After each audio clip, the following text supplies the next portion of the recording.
మనం ఒక రొటీన్ని ఫామ్ చేయాలంటే అంత ఈజీ కాదు. అది ఫస్ట్ అయితే మన పట్ల మనకి ఒక ప్రేమ కలిగి ఉండాలి, సెల్ఫ్ లవ్. ఎప్పుడైతే మనల్ని మనం ప్రేమిస్తామో సో మన రొటీన్ మీద మనకి ఫోకస్ వెళ్తుంది. కానీ మనం ఏం చేస్తామంటే మనం లాస్ట్ ప్రయారిటీ, మనం చేసే పనుల్లో మన కేర్ లాస్ట్ ప్రయారిటీ అయిపోతుంది. ఎప్పుడైతే అది లాస్ట్ ప్రయారిటీ అవుతుందో ఖచ్చితంగా మన రొటీన్ మీద మన పట్టు ఉండదు, మన దృష్టి దాని మీదకి వెళ్ళదు, దాన్ని ప్రాపర్గా మనం ప్లాన్ చేసుకోము. అందరూ ముందు వస్తారో వేరే పనులన్నీ ముందు వస్తాయి, తర్వాత మన సెల్ఫ్ కేర్ వస్తుంది. మన సెల్ఫ్ కేర్ అంటే ఇమోషనల్గా, ఫిజికల్గా, ఫైనాన్షియల్గా అన్ని రకాలుగా మన కేర్ మనం తీసుకోవాలి. సో మనం ఎమోషనల్గా మనం హెల్దీ ఉండాలి, ఫిజికల్గా హెల్దీ ఉండాలి, ఫైనాన్షియల్గా హెల్దీ ఉండాలి. ఎప్పుడైతే ఇమోషనల్గా హెల్దీ ఉంటామో రిలేషన్స్ బాగుంటాయి, ఫిజికల్గా హెల్దీ ఉంటామో అప్పుడు మనకి అనారోగ్యాల బారిన తక్కువ పడతాము. ఎప్పుడైతే మన ఫైనాన్షియల్ హెల్త్ బాగుంటుందో అన్ని రకాలుగా బాగుంటాము. సో ఇవన్నీ కావాలి అంటే ఒక మంచి రొటీన్ ఉంటే మనం చాలా చక్కటి లైఫ్ని లీడ్ చేయొచ్చు. ఇది అందరికీ తెలుసు. నాకు మా చిన్నప్పటి నుంచి మా నాన్నగారు మాకు టైం టేబుల్ వేసి ఇచ్చేవారు, ఫలానా టైం నుంచి ఫలానా చేయాలి, అలాగా మాకు ఒక టైం టేబుల్ వేసుకోవడం అలవాటు. సో తెలుసు ఏది చెయ్యాలి ఏం చేయాలి. టైం టేబుల్స్ ఇప్పుడు కొత్తదే, ఇప్పుడు ఒక టైం టేబుల్, మళ్ళీ ఏమన్నా కొత్త పనులు చేస్తున్నట్టు వేరే టైం టేబుల్, ఇలా టైం టేబుల్స్ చాలా వచ్చినాయి, చాలా మారినాయి. కానీ ఒక ప్రాపర్ రొటీన్ అయితే ఎప్పుడు లైఫ్లోకి రాలే. అయితే మనం ఏదైనా కూడా గట్టిగా తలుచుకుంటే చెయ్యొచ్చు. అలాగే నా జీవితంలో హబిల్డ్ వచ్చింది. హబిల్డ్ యోగా నాకు ఎందుకు నచ్చుతుందంటే అతను చెప్పే విధానం. అతను ఏమంటాడంటే రోజు కంపల్సరీ మీరు వచ్చి మొత్తం A to Z యోగా చేయాల్సిన అవసరం లేదు. రోజు 5 minutes రండి, 5 minutes రండి, రోజు రండి. ఇది రోజు వెళ్ళడం, ఆన్ చేయడం, ఇది ఒక్క 5 minutes ఆపేద్దాం అనుకుంటాం, కానీ ఆ 5 minutes ఆగం, కంప్లీట్ చేస్తాం. ఇది దాని వెనకాల ఉన్న ట్రిక్. కానీ అలాగా స్లోగా అతని మాటల ఇన్ఫ్లుయెన్స్లో ఆ 5 minutes నుంచి రెగ్యులర్గా యోగా చేయడం ఒక మత్తులా ఆవహించింది. ఎప్పుడైతే దాన్ని చేశానో అప్పుడు నా మీద నా కాన్ఫిడెన్స్ పెరిగి నేనే పనన్నా చేయగలను. ఇదే చేయగలిగాను. ఎన్ని సంవత్సరాల నుంచి నేను 90 కాదు, చిన్నప్పటి నుంచి యోగా తెలుసు. మా మదర్ మా పక్కింటి అక్క దగ్గర యోగా నేర్చుకుంటే అప్పుడే మేము శీర్షాసనాలు, హలాసనాలు ఇవన్నీ చిన్నపిల్లలం కదా, అమ్మతో పాటు చేసేసేవాళ్ళం. అలా యోగా ఇంట్రడ్యూస్ అయింది. అది చిన్నప్పుడు ఇంకా ఆటలు ఎప్పుడు హలాసనం ఈజీగా వేసేసేవాళ్ళం. సో అది తర్వాత కాలేజ్కి వెళ్ళినప్పుడు మా ఫ్రెండ్ యోగా క్లాసెస్కి వెళ్ళింది. తను మళ్ళీ మాకు అక్కడ మా హాస్టల్లో ఉండేవాళ్ళం, అక్కడ మా అందరికీ నేర్పించింది. సో అక్కడ మళ్ళీ సెకండ్ టైం ఇంట్రడ్యూస్ అయింది. థర్డ్ టైం నా పెళ్ళి అయ్యాక నా హస్బెండ్ ద్వారా నేను కొన్నాళ్ళు యోగా ఆయన చేసి నా చేత చేయించి ఇవన్నీ చేశారు. సో అక్కడ మళ్ళీ థర్డ్ టైం ఇంట్రడ్యూస్ అయింది. దాని తర్వాత నేను బ్యూటీ కోర్స్ చేసినప్పుడు అదొక కోర్సు, కంపల్సరీ రోజు చెయ్యాలి. ఆ కోర్స్ చేసినంతకాలం రోజు అక్కడ చేసి ఎగ్జామ్ రాసి అన్నీ చేసి మళ్ళీ దాన్ని వదిలేసా. ఏంటంటే నాకు మన యోగా చేయడం వల్ల నాకు ఎవ్రీ 3 weeksకే మెన్స్ట్రువల్ టైం వస్తుంది. సో ఈ 3 weeks తర్వాత 1 week గ్యాప్, మళ్ళీ మొదలు పెట్టాలి. ఈ గ్యాప్ వచ్చాక మొదలు పెట్టడం అనేటువంటిది నాకు స్కిప్ అయిపోయేదాన్ని. చేసా, ఒక 4-5 నెలలు చేసా పార్లర్ పెట్టాక. కానీ ఈ 3 weeks తర్వాత గ్యాప్ ఏదైతే ఉందో అది నన్ను బాగా డిస్టర్బ్ చేసేసింది. అందుకనే నేను వాకింగ్ని ఒక హ్యాబిట్లా చేసుకుని నియర్లీ 7 to 8 years మానకుండా అదొక హ్యాబిట్ లాగా నేను వాకింగ్ చేశాను. కానీ తర్వాత అనుకోని కారణాల వల్ల దాన్ని వదిలేసా. సో ఎప్పుడైతే ఈ ఫిజికల్ ఎక్సర్సైజెస్ లైఫ్లోంచి వెళ్ళిపోతుందో మనకి హెల్త్ ఇష్యూస్ స్టార్ట్ అవుతాయి. అలాగే స్లోగా నాకు ఈ డీప్ వెయిన్ థ్రాంబోసిస్ వల్ల స్టేషనరీగా ఉండడం బాగా అలవాటైపోయింది.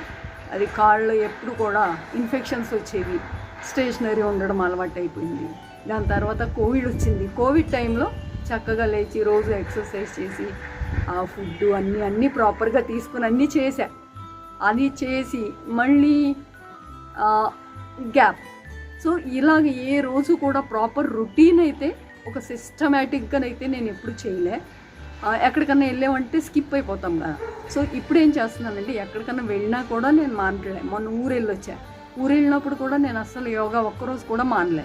అక్కడే నా టైం నేను తీసుకుని, ఒకవేళ నాకు 6:30 బ్యాచ్ కుదరకపోతే 7:30 బ్యాచ్లో కుదరకపోతే 6:30కే చేసేసా. బస్సు ఉంది, సో 6:30కే చేసేసి బస్ కోసం 9 కల్లా బస్ స్టాండ్కి వెళ్ళా. సో ఈ రకంగా ఏదో టైంలో చేసేసా. ఇప్పుడు కూడా ఒక్కొక్కసారి అవ్వకపోతే ఏమైంది, అది ఎప్పుడంటే అప్పుడు ఒక ఆన్ చేసుకుని చేయొచ్చు. సో సగం అయిందా, పొద్దున్న సగం చేసేసి మళ్ళీ మధ్యాహ్నం ఎప్పుడు ఇంకో సగం చేస్తాం. అంటే మనం ఒక్కసారి పెట్టుకున్నాము అంటే లైఫ్లో ఈ 20-30 మినిట్స్ దీనికోసం కేటాయించాలి అనుకుని గట్టిగా అనుకుంటే దానికే కేటాయిస్తాం. ఎప్పుడైతే ఇవన్నీ ప్రాపర్గా చేస్తామో దాని రిజల్ట్స్ కూడా మనకు అలాగే దొరుకుతాయి. సో ఎప్పుడైతే నాకు యోగా ఒక హ్యాబిట్లా బిల్డ్ అయిందో, ఆ బిల్డ్ వల్ల నేను ఒక్కొక్కటి యాడ్ చేసుకుంటూ వెళ్ళా. అక్కడ మాకు హబిల్డ్లో కిందే బ్రీదింగ్ ఎక్సర్సైజెస్ లింక్ ఇస్తారు. బ్రీదింగ్ ఎక్సర్సైజ్ 1/2 an hour చేయాలన్న నా గోల్, కానీ ఏ రోజు చేయలేకపోయా. ఇప్పుడు ఏం చేస్తానంటే యోగా అయిన వెంటనే అక్కడే కూర్చుని బ్రీదింగ్ కూడా ఒక 15-20 minutes బ్రీదింగ్ యోగా వీడియో ఉంటుంది, ఆ వీడియో పెట్టుకుని చేసేస్తాను. ఇంకా ఇది అయిన వెంటనే మెడిటేషన్. సో వరుసగా ఇలా ఒకదాని తర్వాత ఒకటి చేసేస్తా. ఇవన్నీ చేయడానికి ఏం చేస్తానంటే బయట లాన్లోకి వెళ్ళిపోతాను. లాన్లో ఈ బ్రీదింగ్, మెడిటేషను, ఇంకా ఏమన్నా నేను ఈఎఫ్టీ కోసం ప్రాక్టీస్ చేయాల్సి ఏమన్నా ఉంటే ఆ వీడియోస్ అన్నీ అక్కడ కూర్చొని చేస్తాను. సో అర్థింగ్ అయిపోతుంది, సన్ బాత్ అయిపోతుంది, ప్లస్ ఇవన్నీ అయిపోతాయి.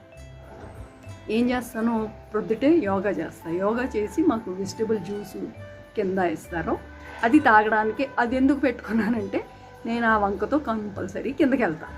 సో కిందకి వెళ్ళిపోతాను. కిందకి వెళ్ళి ఆ జ్యూసు మళ్ళీ వాళ్ళు 10:30 వరకే ఉంటారు. సో ఈ లోపలే నేను ఇవన్నీ కంప్లీట్ చేసుకుని, ఇంట్లో చేయాల్సినవన్నీ కంప్లీట్ చేసుకుని జ్యూస్ తాగడానికి వెళ్తాను. ఏంటంటే నేను అలా కావాలని అన్ని డాట్స్ని అలా పెట్టుకున్నా. సో ఏది కూడా స్కిప్ అవ్వడానికి వీలు లేదనమాట. నాకు మార్నింగ్ 5-6లో కొన్ని క్లాసెస్ ఉంటాయి. ఆ క్లాసెస్ అటెండ్ అయ్యి యోగా చేసి డైలీ ఇంకా ఏమన్నా చేసుకోవాల్సింది చేసుకుని కిందకి జ్యూస్ తాగడానికి వెళ్ళి అక్కడి నుంచి లాన్లోకి వెళ్ళి అక్కడ కూర్చుని ఏదన్నా యూట్యూబ్ వీడియో చేయాలన్నా బ్రీదింగ్, మెడిటేషన్ అవన్నీ కూడా అక్కడ చేస్తాను. సో అక్కడ చేయడం వల్ల నా అర్థింగ్ అయిపోతుంది, నా సన్ బాత్ కూడా అయిపోతుంది, ప్లస్ ఈ పనులన్నీ కూడా అయిపోతున్నాయి.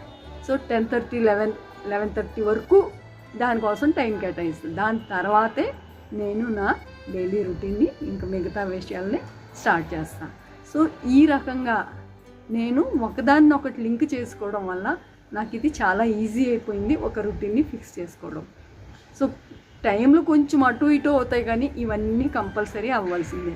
యోగా చేసిన వెంటనే నేను యోగాతో పాటు కొంచెం స్ట్రెంగ్త్ ట్రైనింగ్ కూడా ఉంటే మంచిది అని అందరూ అంటున్నారు 50 తర్వాత. సో నిన్న మాకు యోగాలో ఏం చెప్పారంటే మాకు వెనస్డే వెయిట్స్తో చేయిస్తారు. ఒక్కొక్కసారి ఏంటంటే ఫస్ట్ వీక్, సెకండ్ వీక్లో చేయించరు, లాస్ట్ వీక్లో చేయిస్తారు. సో కొంతమంది అడిగారు మాకు రెగ్యులర్గా చేయించవచ్చు కదా అనేసి. సో ఆయన ఏమన్నాడంటే మీరు చేసే ఎక్సర్సైజ్తో పాటు సపోజ్ ఇలా చేతులు ఇలా చేసే ఎక్సర్సైజెస్ ఉంటాయి కదా, అప్పుడు మీరు వెయిట్స్ పెట్టుకుని చేసేయండి, మీరు చేసే యోగాలోనే మీరే ఇన్క్లూడ్ చేసుకోండి మీకు కావాలనుకుంటే అన్న.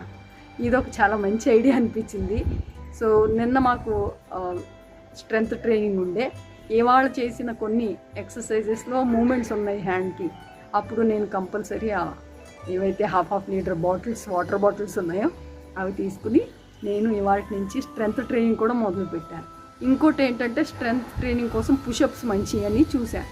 సో పుషప్స్ అయితే ప్రస్తుతానికి నేను చేయట్లేదు, కానీ 30 హార్డ్ అని ఒక నేను యూట్యూబ్లోనే ఒక అతను చెప్తుంటే చూసా. అది అప్రాక్సిమేట్లీ సూర్య నమస్కారాలు లాగే ఉంటుంది. దాంట్లో ఒక 2-3 పొజిషన్స్ వేరే ఉంటాయి, కానీ అదేంటంటే స్ట్రెంగ్త్ ట్రైనింగ్కి ఉపయోగపడుతుంది. అది నేను 10 దగ్గర స్టార్ట్ చేసినప్పుడు చాలా టఫ్ అనిపించింది, చేయలేకపోయా, ఆయాసం వచ్చేసింది, ఆ పొజిషన్స్ కూడా నా వల్ల కాలేదు. కానీ ఇప్పుడు సునాయాసంగా చేయగలుగుతున్నా. నేను మొదలుపెట్టి కూడా ఒక 2-3 months అవుతుంది. సో ఎప్పుడైనా మనం మొదలుపెట్టినప్పుడు చాలా కష్టంగా ఉంటుంది. 10ని 20 చేశా, 20ని ఇప్పుడు 30 చేశా, 30 ఇంచుమించు ఒక 1.5 month 2 months నుంచి చేస్తున్నా. ఇప్పుడు స్లోగా 35 చేశా. నాది 64 టార్గెట్. సో నేను 64 వరకు వెళ్దాం అనుకుంటున్నా. సో ఇవన్నీ చేయడం వల్ల ఏంటంటే అది మనం చేశాక కూడా, ఎక్సర్సైజ్ చేశాక కూడా రోజంతా బాడీ మీద అది వర్క్ చేస్తుందట ఈ స్ట్రెంగ్త్ ట్రైనింగ్ అనేటువంటిది. సో అది చాలా ఇంపార్టెంట్. యోగాతో పాటు, బ్రీదింగ్తో పాటు స్ట్రెంగ్త్ ట్రైనింగ్. సో ఇలాగా ఎప్పుడైతే మన మీద మనం ఫోకస్ చేసి మనల్ని మనం ప్రేమించడం మొదలెడతామో మనం మన రొటీన్ పట్ల కూడా చాలా అవేర్నెస్ పెంచుకుంటాం. చేసే ప్రతి పనిలో ఒక కంపాషన్ ఉండాలి, ఒక ప్రేమ ఉండాలి, ఒక కేర్ ఉండాలి. ఇతరుల పట్ల మనం తీసుకునే ప్రేమ, కేరు, మన మనసులో ఉన్న పీస్ ఇవన్నీ కూడా కనిపించాలి. సో ఎప్పుడైతే ఇలాంటి పనులు చేయడం మొదలు పెడతామో జీవితం మామూలుగా ఉండదు, అది చాలా అద్భుతంగా ఉంటుంది. స్వర్గం అంటారు కదా, స్వర్గం ఎక్కడో లేదండి, ఇక్కడే క్రియేట్ చేసుకోవచ్చు. అది మన మనసులో ఉంది. స్వర్గం ఇక్కడే ఉంది, నరకం ఇక్కడే ఉంది. మనం దాన్ని ఎలా క్రియేట్ చేయాలనుకుంటే మనం అలా క్రియేట్ చేయవచ్చు. ఏ పరిస్థితిలోనైనా ఇంతే ఆనందంగా ఉండొచ్చు, ఏ సిచ్యువేషన్లో అయినా కూడా ఇంతే ఆనందంగా ఉండొచ్చు. సో ఇది అంత కష్టం అయితే కాదు. ఒక రొటీన్ బిల్డ్ అయితే లైఫ్లో చాలా చెయ్యొచ్చు. ఇవాళ నేను ఒక చార్ట్ తయారు చేస్తున్నా. ఆ చార్ట్లో నియర్లీ 18 కాలమ్స్ ఉన్నాయి. ఫ్రూట్స్ ఎన్ని తిన్నానో, వెజిటేబుల్స్ ఎన్ని గ్రామ్స్ తిన్నాను, ప్రోటీన్ తిన్నానా, వాటర్ తాగానా, నిద్ర ఎన్ని గంటలు పడుకున్నాను, యోగా చేశానా, మూమెంట్. అంటే యోగా చేసేసి ఏమవుతుందంటే ఒక్కొక్కసారి ఫుడ్ తిన్నా వెంటనే ఇంకేమీ చేయాలనిపించదు. ఫుడ్ తిన్నానంతసేపు తిరుగుతూ ఉంటా, ఇటు అటు తిరుగుతా, ఈ పని ఆ పని అన్ని పనులు చేస్తా. నా క్లౌడ్ కిచెన్కి ఏమన్నా ఆర్డర్స్ వస్తే అవన్నీ చేస్తా, అంత బాగానే ఉంటుంది. కానీ ఒక్కసారి లంచ్ తీసుకుని సోఫా మీదకి వెళ్ళానా అక్కడ నుంచి లేవను. అందుకని ఇది కాదు, చెక్ చేయాలి, ఈ మూమెంట్ మీద కూడా ఒక కన్నేసి ఉంచాలి అని నేను అది కూడా ఇంక్లూడ్ చేశాను. సో ఏంటంటే ట్రాకర్ పెట్టుకున్నా, 3C ట్రాకర్, కంప్లైంట్స్, క్రిటిసిజము, ఇవన్నీ కంపల్సరీ రోజు ట్రాక్ ఉండాల్సిందే. ట్రాక్ చెయ్యకపోతే ఎప్పుడు అవి మన మనసులో దూరిపోయి మన మనసు ఎంత తినేస్తాయో తెలీదు. సో ఇవాళ ప్రొద్దుట మాట్లాడుతుంటే వచ్చేసింది కంప్లైంట్, రాకుండా ఎలా ఉంటుంది, కంప్లైంట్ వచ్చింది. సో ఇలాగ మనం ట్రాక్ పెట్టలేదా వచ్చేస్తాయి అవి. సో ఇవన్నీ కూడా చాలా మనం అలర్ట్ ఉండాలి. అలర్ట్గా లేకపోతే ఎప్పుడు ఏ శత్రువు ఎక్కడి నుంచి దాడి చేస్తాడో తెలియదు. ఇవన్నీ మన శత్రువులు, ఎప్పుడు అవి రెడీగా ఉంటాయి మన మీద దాడి చేయడానికి. కానీ మనం ఆ దాడి నుంచి బయటపడాలంటే మనం చాలా అవేర్గా ఉండాలి. మన ప్రతి ఆలోచన మీద మన దృష్టి ఉండాలి. కాన్షియస్నెస్ వీడియో 21 డేస్ది చేశాను, కానీ కొన్నాళ్ళు ఫాలో అయ్యా. ఇప్పుడు నిజంగా కాన్షియస్ లెవెల్ని ఒక ఛాలెంజ్లా కాదు, నా లైఫ్లో ఒక భాగంగా మార్చేసుకున్నా. ప్రతిదీ కాన్షియస్గా చేస్తున్నా. నేను ఈ పని చేస్తే ఏమవుతుంది, ఈ మాట మాట్లాడితే ఏమవుతుంది, ఇది జాగరూకతతో ప్రతి పని మీద మన ఫోకస్ ఉండాలి. మనం ఖర్చు పెట్టే ప్రతి పైస మీద మన దృష్టి ఉండాలి.